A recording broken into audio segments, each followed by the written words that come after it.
Hey guys, here we are at Watkins Glen in the Indycar, where we're going to test the difference between the primary and the alternate tire.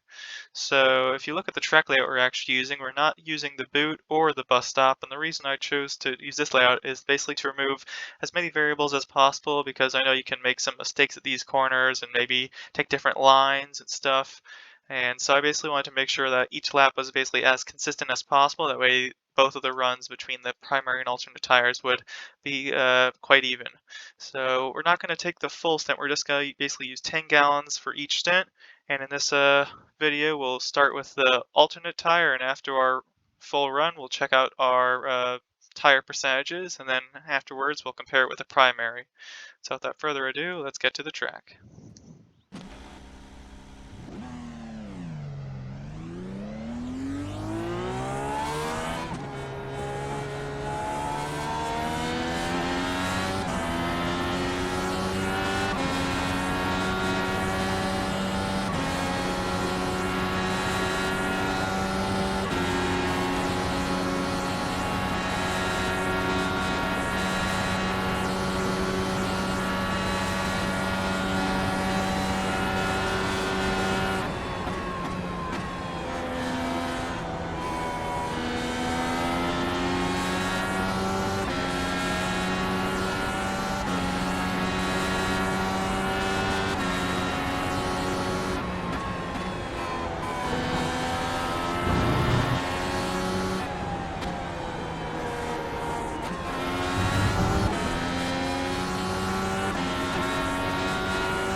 about 5 laps of fuel.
You have about 2 laps of fuel left.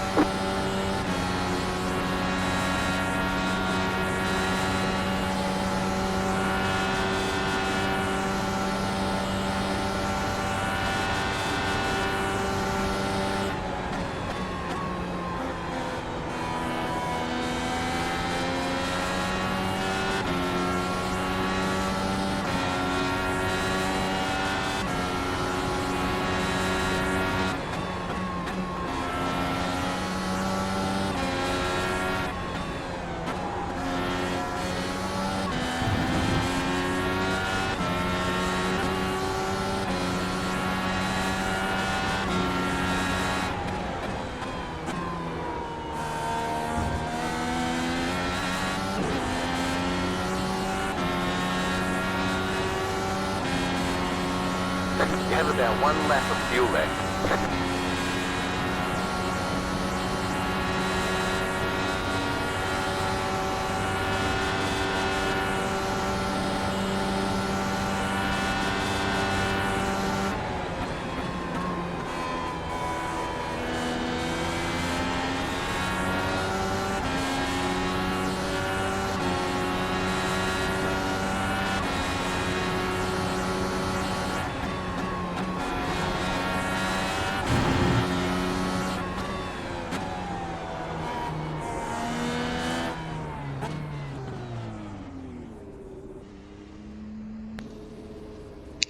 So I'm actually gonna go pretty slow as we arrive to our pit box because I just want to say some things I noticed. So there were a lot of fast right-hand corners. I'm expecting our left side tires to be a lot worse than our right side, just for all the pressure we put against them.